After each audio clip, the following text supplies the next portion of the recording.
Hi, I'm Shivakumar. నిన్న పేపర్లో డిఎస్సిలో 2000 పోస్టులే ఉంటాయని చెప్పి నిన్న ఒక వార్త. ఈరోజు పేపర్లో డిఎస్సిలో 2 పేపర్లు అదనంగా యాడ్ చేస్తున్నారు, అది ఇంగ్లీష్ ప్రొఫిషియన్సీ టెస్ట్ ఉంటుంది అని ఈరోజు ఒక వార్త. అట్లా రోజుకొక వార్తతో పేపర్ చూడాలంటేనే అసలు భయం వేస్తుంది. ఒకప్పట్లో డిఎస్సి అంటేనే పేపర్లో ఏ అప్డేట్ వస్తుంది అని చెప్పి పేపర్ కోసం వెయిట్ చేసేవాళ్ళు. కానీ ఇప్పుడు అసలు పేపర్ వస్తుందంటేనే టెన్షన్ అయిపోతుంది. ఏ న్యూస్ వినాల్సి వస్తుందో అని చెప్పి డిఎస్సి రాసే అభ్యర్థులందరూ చాలా టెన్షన్ పడిపోతూ ఉన్నారు. కానీ నిన్న వచ్చిన పేపర్లో 2000 పోస్టులు అన్నప్పుడు దానికే సగం కుంగిపోయి లాంగ్ ప్రిపరేషన్ చేద్దామా వద్దా, అసలు పోయినసారి 16,000 పోస్టులు ఉంటేనే జాబ్ రాలేదు, ఈసారి 2000 పోస్టులతో ఎలా వస్తుంది, మనం ఇంకా ఎంత గట్టిగా ట్రై చేయాలి, లేకపోతే అసలు రాద్దామా వద్దా అని భయపడతా ఉండే టైంలో ఈరోజు మరలా ఇంగ్లీష్ని ఎంటర్ చేస్తున్నారు. ఇంగ్లీష్ ప్రొఫిషియన్సీ టెస్ట్ రాయాలి అనేలకే మూలిగై నక్క మీద తాటిపండు పడినట్టు ఆ సామెతలాగా అయిపోయింది. ఎందుకంటే అది పోస్టులు తక్కువ అని బాధపడతా ఉంటే మరలా ఇది ఒక బ్యాడ్ న్యూస్ అన్నమాట.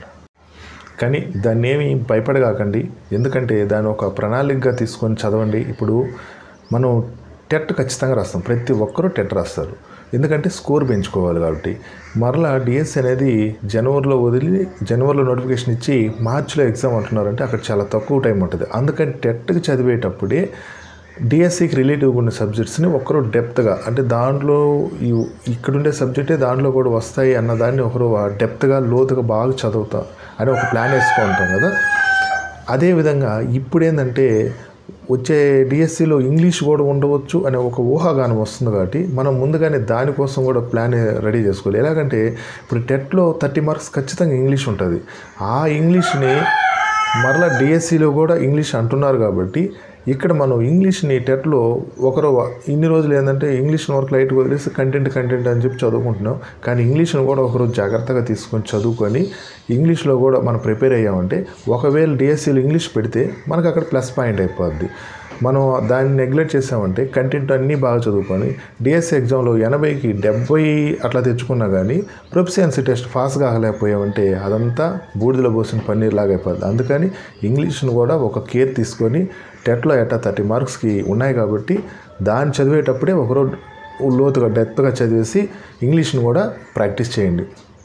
అలా చేసినప్పుడే మనం డిఎస్సిలో కొట్టగలుగుతాం. అందుకని దాన్ని చూసి ఏం భయపడగాకండి. ఇప్పుడు అంతకుముందు టెట్ అసలు లేదు, 2011 ముందు అసలు టెట్టే లేదు. అంతకుముందు ఓన్లీ డిఎస్సి రాస్తున్నారు. అప్పుడు టెట్ పెట్టారు, కానీ దానికి అలవాటు పడిపోయి ఇప్పుడు టెట్లో కొంతమంది 150 కూడా తెచ్చుకుంటున్నారు, 150 కూడా తెచ్చుకుంటున్నారు. అంటే దానికి అలవాటు పడిపోయారు. అదేవిధంగా ఇప్పుడు ఇంగ్లీష్ పరీక్ష పెట్టినా కానీ కొద్ది రోజులకి అలవాటు పడిపోతారు.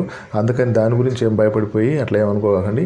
ఇంగ్లీష్ని టెట్లోనే కొద్దిగా జాగ్రత్తగా ప్రిపేర్ అవ్వండి. ఎక్కువ శ్రద్ధ పెట్టి ఇంగ్లీష్ మీద కూడా ఒకరు శ్రద్ధ తీసుకొని చదివితే ఒకవేళ ప్రొఫిషియన్సీ టెస్ట్ పెట్టినా మనకు అక్కడ ఈజీ అవుతుంది.